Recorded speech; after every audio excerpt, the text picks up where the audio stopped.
What most traders are really running from. Some people come to trading for freedom. Others come for money. But most don't know what brought them here at all. They just feel something pulling them. Into the screen, into the risk, into the pressure. And for a while, it feels like growth.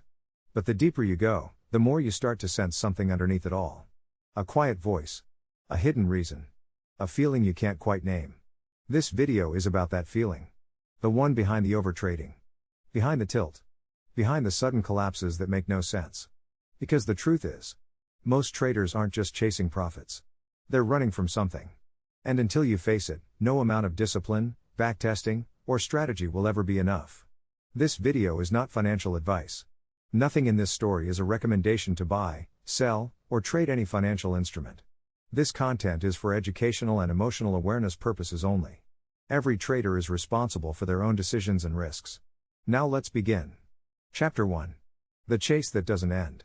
Every trader remembers their beginning. The charts. The strategy videos. The promise of freedom. The thrill of possibility. You tell yourself it's about making money. Or leaving your job. Or building something for your future. And maybe that's true. On the surface. But under the excitement, there's something else. A tension. A hunger. A need to get somewhere. Fast. You don't know where exactly. You just know you're not there yet. I once worked with a trader named Victor. He was 29, living in Warsaw, coding full-time during the day and trading at night. On paper, he was doing well. But he always felt behind. No matter how many green days he had, it was never enough. He told me, "I don't even know what I'm chasing anymore. I just know I can't stop." That's the moment most traders reach, eventually. When trading stops feeling like a path. And starts feeling like a race that never ends. It's not about the dollars. It's about the distance between where you are and where you think you're supposed to be. And that gap, that quiet, invisible pressure, is what drives so many of your decisions. You size up too early. You hold too long. You ignore the rules. Because part of you isn't trading the chart. You're trading your worth. And that's when the chase becomes dangerous. So what can you do? Start by asking a question most traders never ask: what am I really chasing? Is it security? Validation? Revenge against a version of yourself that used to quit too easily? The answer might surprise you. It might even scare you. But that's where this journey begins.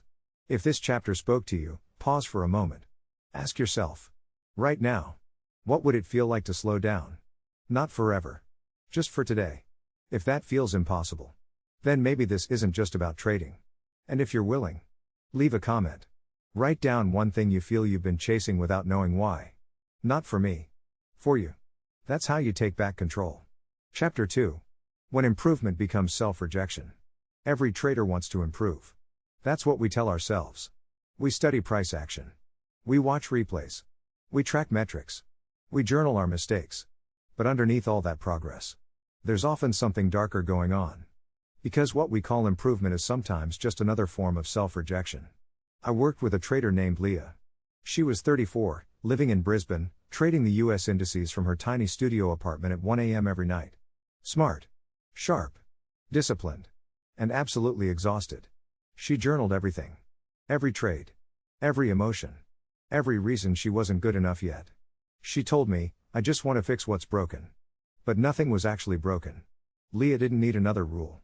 She needed to stop believing that her value depended on becoming perfect. Because that's what happens to a lot of traders.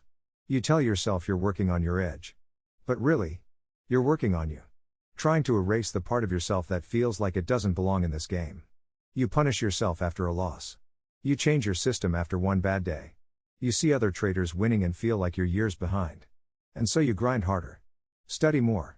Do anything to close the gap. But the gap never closes. Because it's not about skill. It's about self-worth. You've confused growth with proving.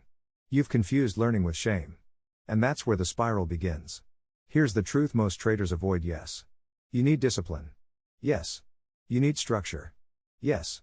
You need to improve. But you do not need to be perfect in order to be profitable. And you do not need to punish yourself to become consistent. Because when improvement becomes obsession, it stops being productive. You start trying to fix parts of yourself that aren't even broken. You see your anxiety as weakness. Your caution as failure. Your emotions as defects that need to be eradicated. But they're not. They're signals. They're part of what makes you human. And being human is not a liability in trading. It's what allows you to grow. So what do? You reframe what improvement means. It doesn't mean becoming someone else. It means becoming more of yourself. With awareness. You notice patterns, not to shame them, but to understand them. You journal, not to critique, but to clarify. You take notes, not because you're failing, but because you're evolving. And you forgive yourself. Every single day. For not being further along. Because if you don't, trading becomes just another way to tell yourself you're not enough. So here's something I want you to try right now. Pick one moment from this week where you felt like you failed. Maybe it was a trade you forced. Maybe it was a rule you broke. Maybe it was a day you didn't show up at all. Now, instead of judging it, write down this sentence: "This happened because I was trying to protect myself from something I didn't want to feel." Let that be the start of the conversation. Because all behavior makes sense when you look deeper. And the moment you stop trying to improve from a place of rejection, you start improving from a place of truth. That's the shift. Leave a comment if this chapter hit home for you. Write, "I'm done trading to prove I'm enough." Say it out loud. Say it in writing. Say it until you believe it. Because the trader who accepts themselves as they are is finally free to become what they're capable of. Chapter 3. Why we can't sit still. It's a simple rule. Wait for your setup. Take your trade. Manage your risk. Be patient. So why is it so hard to follow? Why do you find yourself clicking through charts even when there's no setup? Why do you open 5 tabs, check Discord, scroll the news feed, mark and remark the same levels? Why can't you just sit still? Let me introduce you to Brian. He's 41. Lives just outside Toronto. Former pilot. Now a full-time trader working from a converted spare room in his basement. He told me once, "Every time I'm waiting for a setup, I feel like I'm wasting time. Like I'm supposed to be doing something." So instead of waiting, he'd click. Scalp. Force early entries. Chop himself up in ranges where no edge existed. And then he'd get angry. Not at the market, but at himself. Because part of him knew what he was doing. But knowing didn't stop it. Because what Brian was running from wasn't boredom. It was stillness. Stillness brings you face to face with what's underneath. The doubt. The anxiety. The inner narrative that says, you should be doing more. You're wasting time. You're falling behind. When you sit still, you don't just face the market. You face yourself. And most traders aren't ready for that. They came to trading to escape that feeling. Not sit with it. So they stay in motion. Constant analysis. Constant adjustment. Constant clicking. Just to avoid the silence that trading demands. But silence is where the clarity lives. When you slow down, your edge sharpens. Your breath deepens. Your decisions become cleaner. You stop reacting to noise. And start responding to signal. And that's where consistency is built. Not in movement. In mastery of stillness. There's a lie that many traders live with. A belief that action equals value. That you're only doing something worthwhile when you're doing something. But the truth is, some of the most important things you do in trading will look like nothing at all. Sitting. Watching. Waiting. Breathing. These are not empty moments. They're the foundation of every good trade. So what can you do? Here's a small but powerful step: set a timer. 5 minutes. No charts. No screens. No tabs. Just sit. In silence. Let the urge to check rise. Notice it. Don't act on it. This is what it feels like to retrain your nervous system. Because your nervous system is what's trading half the time. Not your strategy. And if you can't regulate stillness outside of the market, you'll never be able to respect it inside the market. You're not lazy for sitting still. You're not behind. You're not doing nothing. You're training presence. And presence is the real edge. Leave a comment if you've ever ruined a good day just because you couldn't sit still. Say it. Name it. It wasn't the trade. It was me, avoiding stillness. Owning that is the beginning of everything. Because when you stop fearing the quiet, you finally start hearing yourself. And that voice, calm, grounded, and clear, is the one that will make you a trader. Chapter 4. The emotional weight of identity. There's a moment in every trader's path where something subtle happens. The practice stops being a craft. And it starts becoming an identity. It's not just something you do. It becomes who you are. At first, this feels like commitment. You're proud to call yourself a trader. You wake up thinking about price action. You stay up late backtesting. You watch the open with a sense of purpose.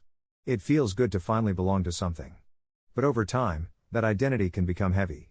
Quietly, almost without you noticing, it starts to shape how you feel about yourself. A good day in the market means you're smart, disciplined, on track. A bad day? Suddenly, you're the opposite. Careless. Incompetent. Lost. You don't just lose money.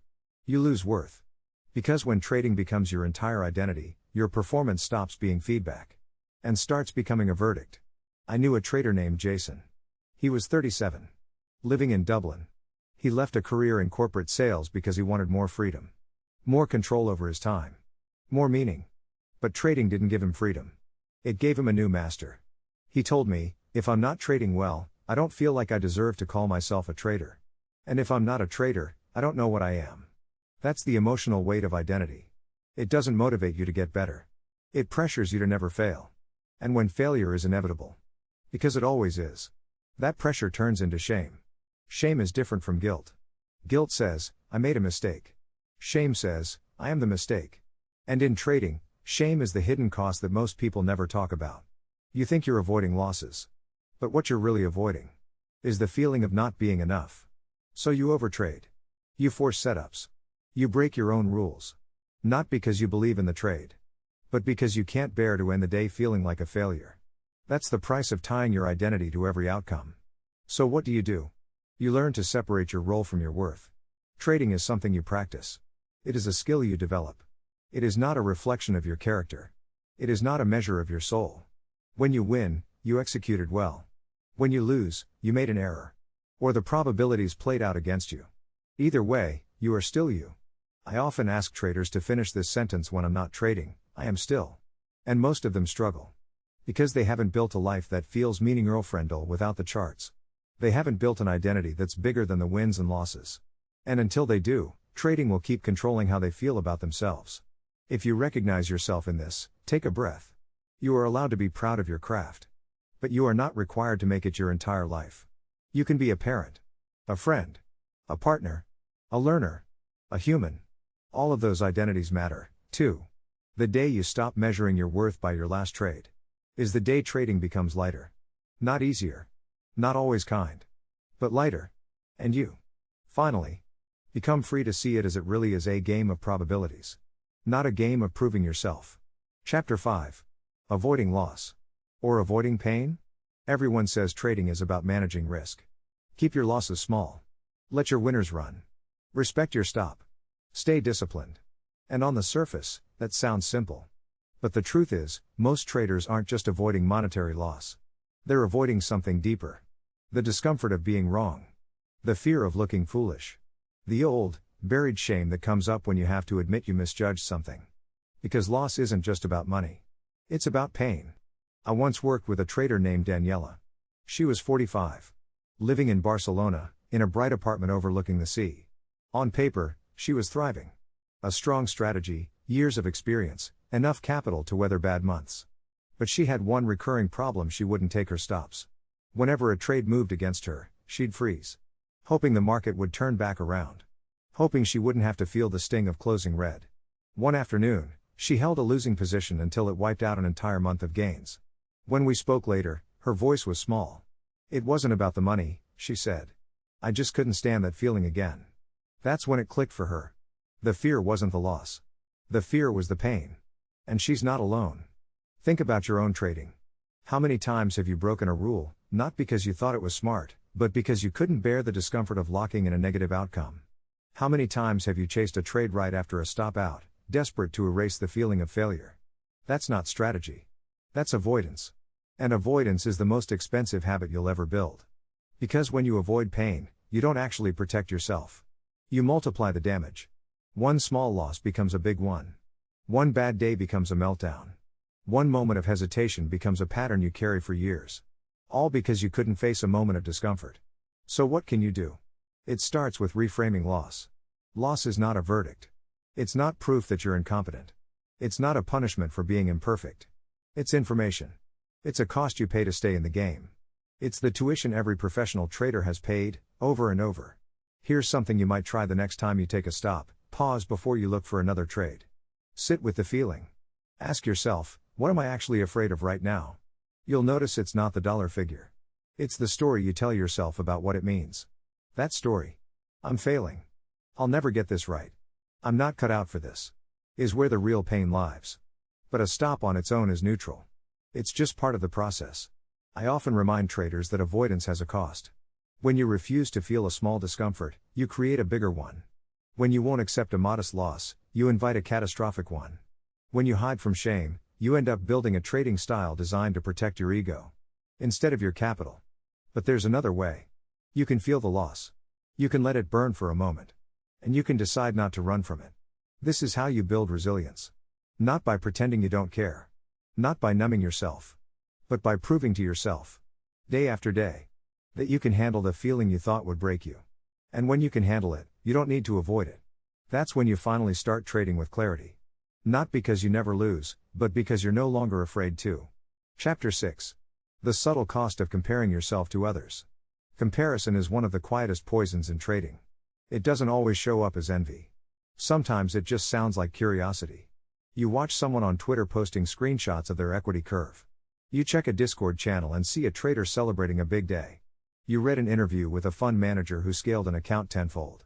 And somewhere in your mind, a question forms: why am I not there yet? It feels harmless, even motivating. You tell yourself you're just measuring progress. You're just learning what's possible. But if you look closer, you'll see it a quiet erosion of your own trust. Because every time you measure yourself against someone else, you start discounting the path that brought you here. You forget that your capital is different. Your risk tolerance is different. Your timeline, your strengths, your weaknesses. None of them match the person you're watching. And yet, you expect yourself to keep up. I once coached a trader named Omar. He was 33, living in Austin, Texas. He'd been profitable for 2 years, steadily compounding a small account. Then he joined a trading community where people posted daily gains. $5,000 here. $10,000 there. At first, he felt inspired. He thought, I can get there too. But slowly, the pressure started to build. He began sizing up. Not because his edge had changed, but because he felt embarrassed by his smaller numbers. 1 month later, he wiped out 6 months of progress in a week. When we debriefed, he said, I forgot why I started trading in the first place. I was just trying to keep up. That's the real cost of comparison. Not just the lost money. The lost clarity. The lost connection to your own purpose. Comparison is a form of avoidance, too. When you look at others, you don't have to sit with your own uncertainty. You don't have to be present with your own goals. You can distract yourself with someone else's highlight reel. But trading isn't a race. And it's not a contest. There's no finish line. No trophy for the fastest account growth. No prize for being the most impressive in a chat room. There's only this question: are you trading in alignment with who you are? And what you want? Here's something I often ask traders to write down: if no one could see my results, would I still trade this way? If the answer is no, you've already lost something more important than money. You've lost your own compass. So how do you return to it? First, reduce the noise. Take a break from Discord or Twitter if you have to. Mute accounts that only fuel comparison. It doesn't mean you're weak. It means you're protecting your focus. Second, recommit to your own goals. Why did you start? What kind of life are you building? How much risk feels sustainable to you? Write it down. Read it before every session. Third, celebrate your progress. Without apology. Every small step forward is yours. No one else's. You don't have to trade like them. You don't have to scale like them. You don't have to measure your worth by their timeline. You're on your own path. Comparison is just another way to avoid trusting yourself. But trust, slowly, patiently, and fully, is the only way you'll ever get where you're meant to be. Chapter 7. When trading becomes an escape. Most traders will tell you they're here to build something. Freedom. Security. A future. But if you listen carefully, sometimes you hear a different story. You hear the edge in their voice when they say they can't wait to start the session. You see the way their eyes light up. Not just with excitement, but with relief. Relief that for a few hours, they don't have to think about anything else. I knew a trader named Sandra. She was 39, living in Vancouver. She started trading futures after her second child was born. At first, it was a side project. An intellectual challenge. A way to make some extra income. But slowly, it became more. She'd sit at her screens long after the market closed.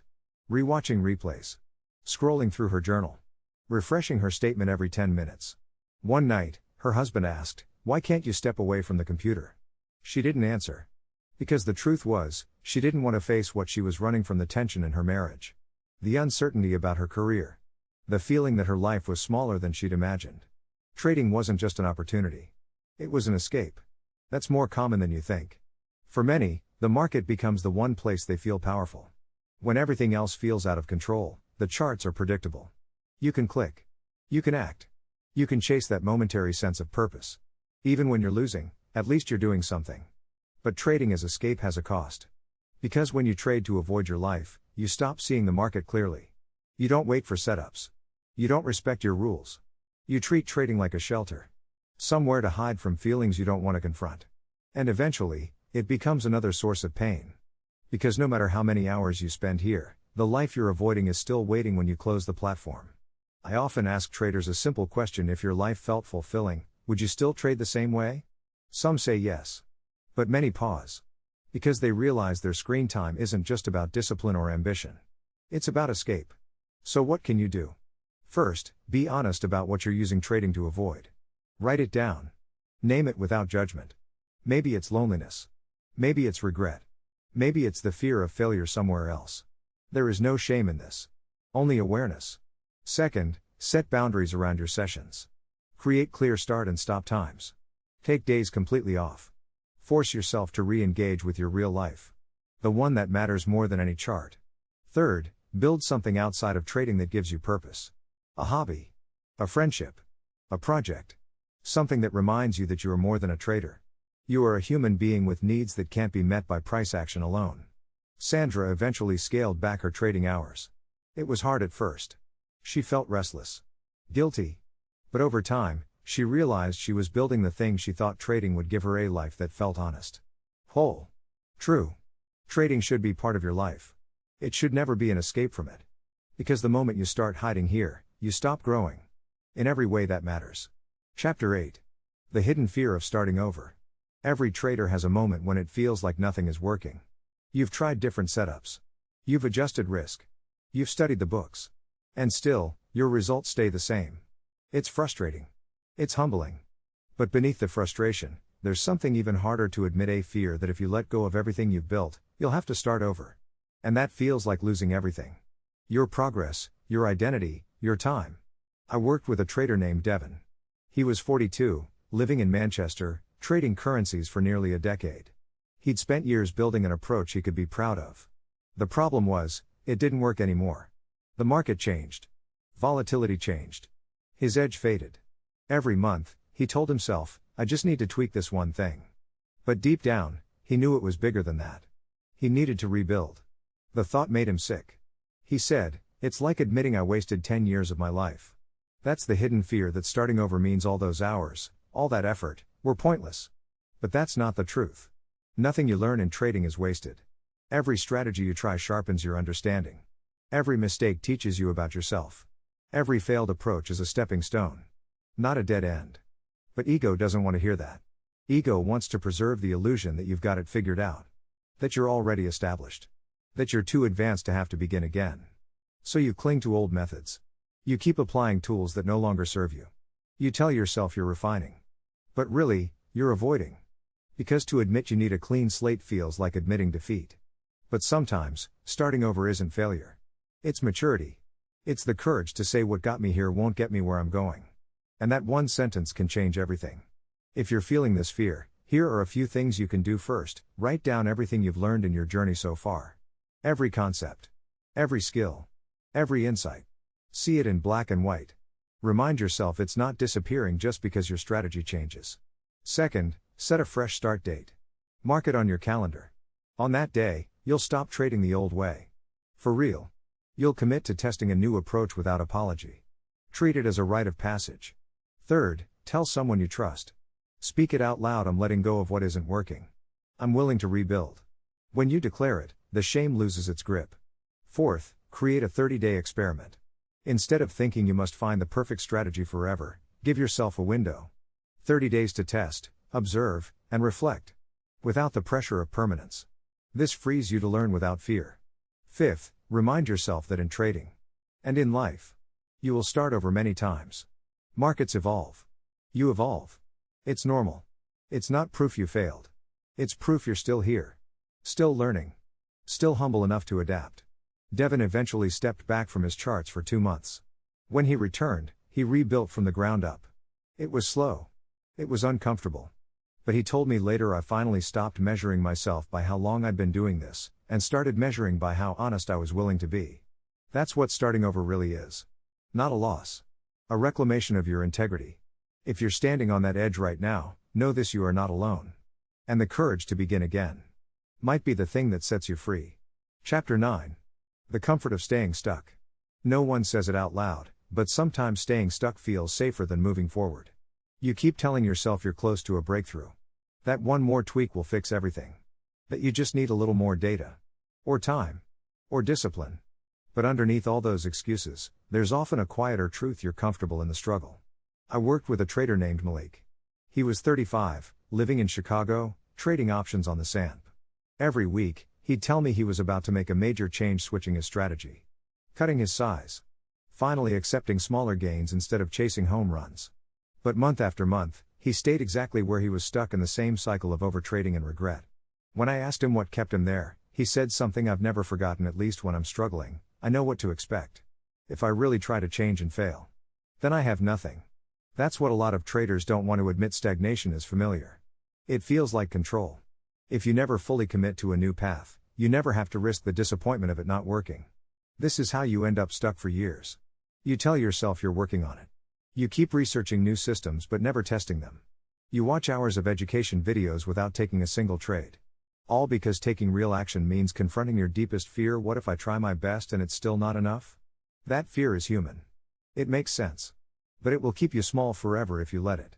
Because comfort isn't the same as safety. Comfort can be a cage. A place where nothing gets better. But nothing surprises you either. So how do you break out? It starts with honesty. You have to name the story you're telling yourself about why you can't change. Here are a few of the most common: I just need more certainty first. I can't risk another drawdown right now. I don't have the time to commit. Write down your version. Don't judge it. Just look at it. Because clarity is the first crack in the armor of avoidance. Next, give yourself permission to experiment. One reason staying stuck feels safe is that you've made the stakes too big. You think every change has to be final. So instead, frame it as a trial. For the next 30 days, I'm going to try this new approach with small size. That's all. When you take the pressure of permanence away, you free yourself to move. Third, commit to one action each day. No matter how small. One trade journaled. One session reviewed. One new piece of data tested. Momentum doesn't come from huge moves. It comes from consistent, humble steps. Fourth, build accountability. Tell someone. A friend, a mentor, a peer. Say out loud: I'm done staying stuck. Hold me to this. When your intention leaves your head and enters the world, it becomes real. Finally, prepare yourself for discomfort. Change will feel awkward. You will doubt yourself. You will want to retreat to the familiar. This is normal. But if you can breathe through that discomfort, if you can stay with it instead of escaping back into old habits, you will find something waiting for you on the other side: progress. Malik eventually committed to a 90-day experiment trading a single strategy with tiny size. At first, he hated how slow it felt. How unexciting. But by the end of those 3 months, he had his first consistent stretch in years. And when I asked him how it felt, he said it feels like the truth. Finally. If you feel stuck, know this: it doesn't mean you're lazy. It doesn't mean you're incapable. It just means you've grown comfortable in a place that no longer serves you. And the moment you decide to step forward, even one step, you are already free. Chapter 10. Trading as a mirror of self-worth. Most traders don't realize it, but every time they click the mouse, they're revealing what they believe about themselves. Not just about the market. About their value. Their place in the world. Their right to win. Or to lose. Trading doesn't just test your discipline.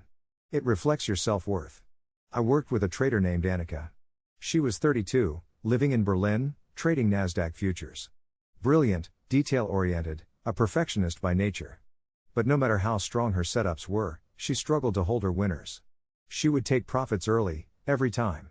Lock in a small gain before the trade even had a chance to develop. When we dug deeper, she told me it feels too dangerous to let it run. Like I'm not allowed to have that much success. That's when it clicked. She wasn't managing risk. She was managing her own discomfort with feeling worthy of a big win. Your beliefs about yourself are the invisible hand guiding every decision. If you believe you don't deserve abundance, you'll subconsciously sabotage every trade that goes in your favor. If you believe you're destined to fail, you'll overtrade just to prove that story true. If you believe you're only valuable when you're performing, you'll never let yourself take a break. even when your mind and body are begging for rest. Trading is the perfect mirror. It reflects your insecurities, your need for validation, your hidden doubts. And that's why it feels so personal when things go wrong. Because in those moments, you're not just questioning your process. You're questioning your worth. Annika's story isn't unique. I've seen it over and over: the trader who can't hold a winner because success feels threatening. The trader who doubles down after a loss because losing feels familiar. The trader who hides from journaling because reading the truth feels like an indictment. And in every case, the issue isn't strategy. It's identity. So what can you do? First, start by observing. After every trade, ask yourself, what did this outcome make me believe about myself? Write it down. If your answer sounds like I'm stupid, I'll never be consistent, I knew I couldn't trust myself, you're seeing your real work. Second, create a daily practice of self-compassion. It sounds soft, but it's the hardest discipline of all. At the end of each session, no matter the result, say to yourself, I am allowed to grow without proving anything. I am allowed to make mistakes without losing my value. This isn't indulgence. It's preparation. Because the more self-compassion you build, the less you'll need the market to confirm your worth. Third, build a habit of celebrating the behavior, not the outcome. Did you follow your plan? Did you respect your stop? Did you pee back on marginal trades? Those are wins. Mark them. Own them. This retrains your brain to tie self-worth to process, not results. Fourth, if you find yourself consistently taking profits too early or risking too much, pause. Ask, if I trusted that I deserved success, would I act differently? That one question can open a door you didn't know was locked. Finally, remember, you are not the sum of your trades. You are not defined by your last loss or your last win. Your worth doesn't rise and fall with your pendulum. Trading can amplify your doubts, but it can also teach you to see them and heal them. Annika eventually learned to hold her trades longer. Not because she perfected her entries, but because she started believing she was worthy of the gains she had earned. And that belief transformed everything. If you feel like your trading is mirroring old stories about your worth, know that you're not alone. And the work isn't to outsmart the market. It's to learn to stand in front of that mirror and not look away. Chapter 11. The guilt of doing well. Most traders expect that when success finally comes, it will feel like relief. That the moment you start stringing together green days, everything will settle. Your mind will quiet. You'll finally feel like you belong. But sometimes, the opposite happens. Sometimes, success doesn't feel safe. It feels wrong. Like you're getting away with something. Like you're taking more than you deserve. And underneath that discomfort, there's often an emotion you never expected to find here: guilt. I worked with a trader named Sergio. He was 46, living in Lisbon, trading oil futures. After years of struggle, he finally found a system that worked. Month after month, he was profitable. Small gains at first. Then bigger ones. But instead of celebrating, he felt anxious. He told me, I look around at my friends working normal jobs, and I feel like I'm cheating. Like this shouldn't be allowed. He wasn't bragging. He was ashamed. Because somewhere deep in his upbringing, he learned that money had to come with sacrifice. That struggle was noble. That ease was suspect. So every time he succeeded, he felt an invisible pressure to give it back. That's what guilt does. It tells you you're taking more than your share. It whispers that you don't deserve the good things that are happening. And if you don't see it for what it is, it will quietly sabotage your progress. You'll start forcing losing trades. You'll abandon the plan that got you here. You'll overgive or overspend to get rid of the gains. Because on some level, you feel safer without them. Guilt isn't logical. It's emotional. It comes from stories you absorbed long before you opened a trading platform. Maybe you grew up watching people struggle to make ends meet. Maybe you were taught that money is dirty, or dangerous, or corrupting. Maybe you learned that if you succeed, people will resent you. And now, those stories are playing out in your trades. So what can you do? First, name the guilt. When you feel uneasy after a win, don't dismiss it. Write down exactly what you're thinking. If I keep making this much money, people will judge me. I don't deserve this when others are working harder. It's just a matter of time before it's all taken away. Seeing the sentences on paper drains them of some of their power. Second, question their origin. Ask, who taught me this? Was it your parents? Your culture? A mentor? Often, you'll realize these beliefs aren't truly yours. They're inherited. And you are allowed to outgrow them. Third, practice gratitude without guilt. After a good day, take a moment to acknowledge your work. Not the luck. Not the market's generosity. Your preparation. Your discipline. Your courage to stay consistent. That is what created the result. You are allowed to receive the outcome without apology. Fourth, set boundaries around sharing your success. You don't have to justify your wins to people who don't understand trading. It's okay to keep your results private. It's okay to protect your energy. You don't owe anyone an explanation. Fifth, give generously. But consciously. If you want to share your gains, do it from a place of abundance, not guilt. There is a difference. One empowers you. The other diminishes you. Sergio eventually learned to see his guilt as an old reflex. Not a truth. He created a ritual every Friday, he reviewed his trades, closed his journal, and said out loud, "I earned this. It is okay to keep it." He didn't always believe it at first.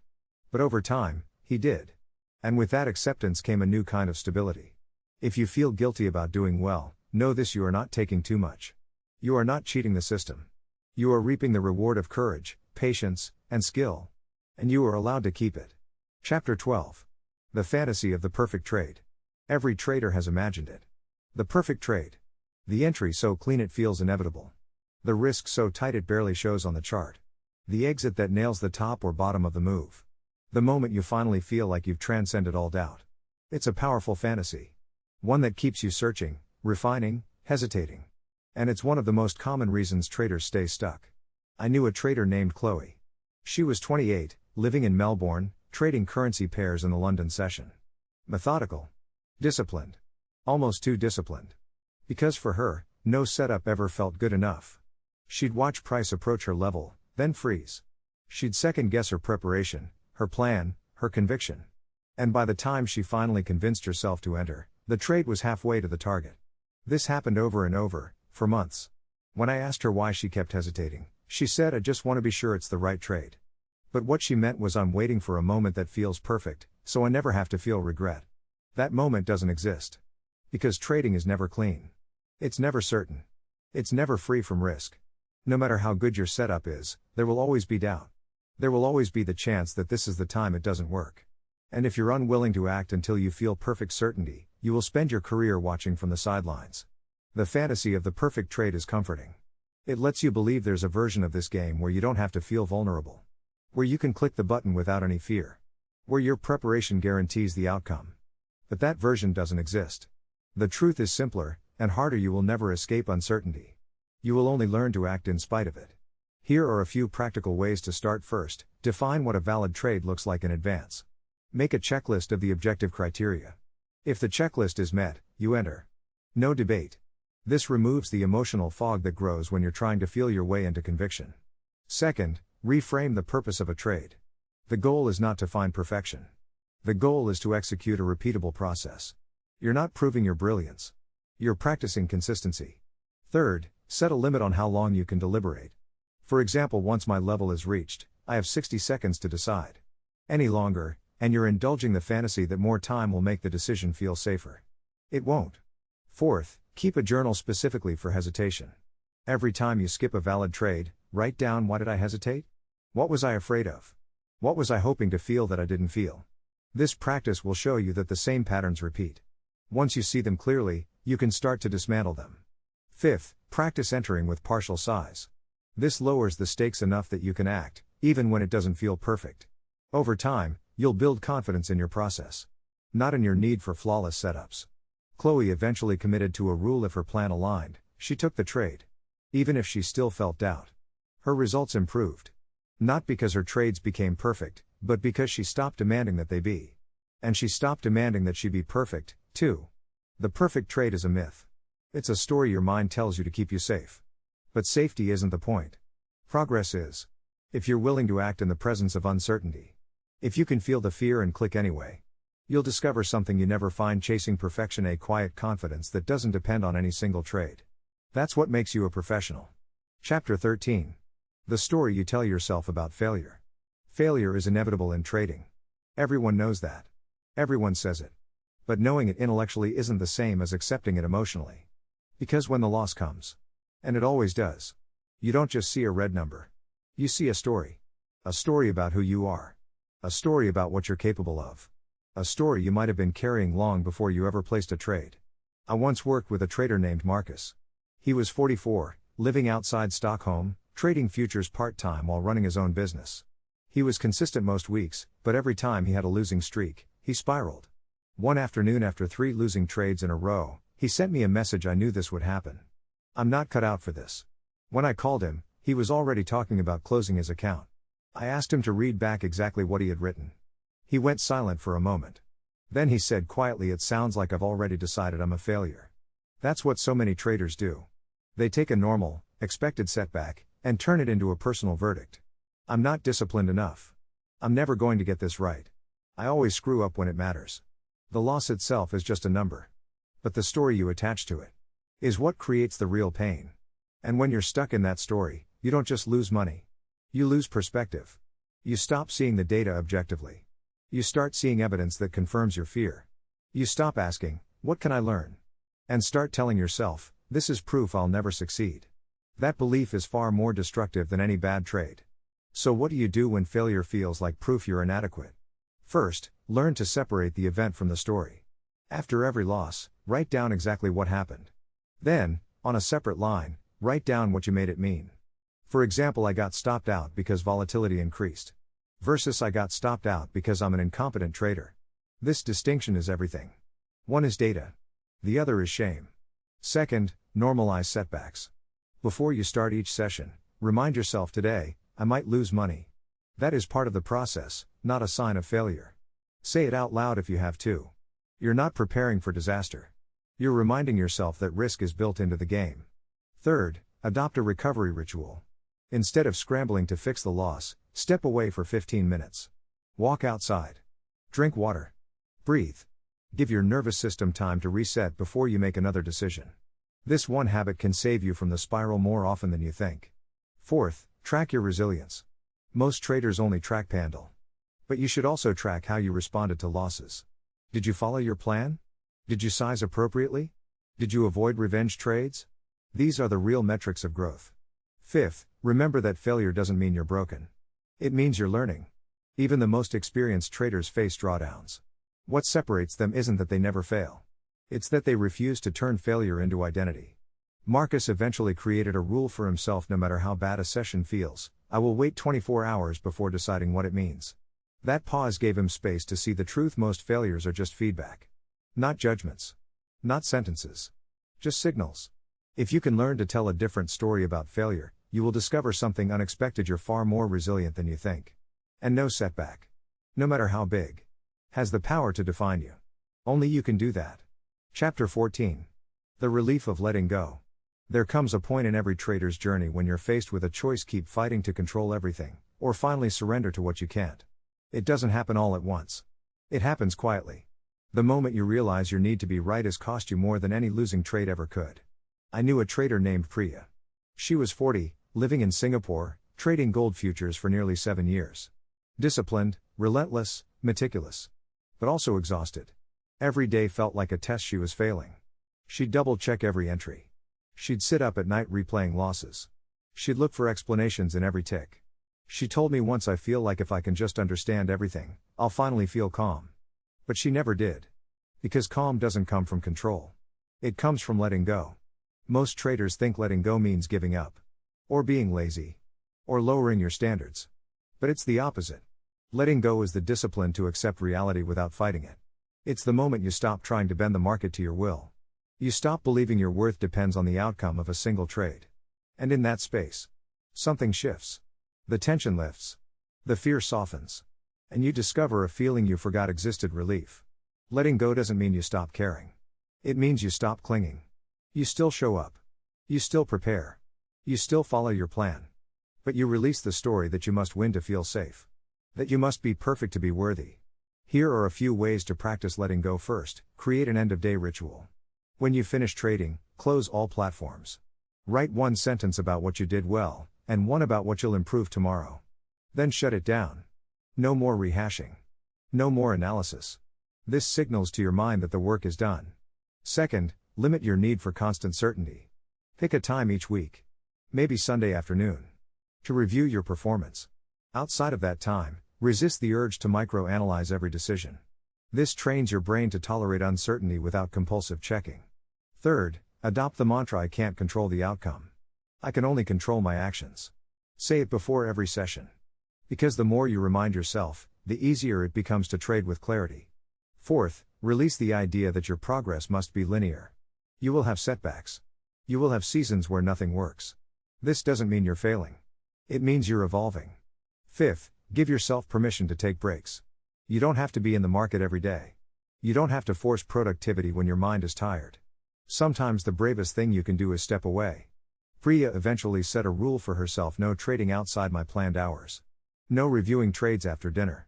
No chasing explanations at midnight. At first, it felt uncomfortable. She worried she'd fall behind. But after a month, she told me I didn't just get my evenings back. I got my sanity back. That's what letting go really is. It's not about lowering your ambition. It's about refusing to let your ambition consume you. It's about choosing peace over obsession. If you feel like trading has become a war you're always losing, maybe it's time to try something different. Not because surrender guarantees success, but because it guarantees something even more important: freedom. Freedom to trade without fear. Freedom to rest without guilt. Freedom to trust that you are enough, win or lose. That's the relief waiting for you. Chapter 15. Coming home to yourself. If you strip away every strategy, every indicator, every journal and performance review, what's left? Just you. The human being who showed up to the screen. The one with hopes and doubts. The one who sometimes feels like this game is bigger than you'll ever be able to hold. But also the one who has already proven, again and again, that you are willing to try. To learn. To stand back up. To come back to this work with humility. I knew a trader named Julian. He was 38, living in Cape Town, trading the DAX. He spent years searching for the system that would make him unstoppable. He paid for every mentorship he could find.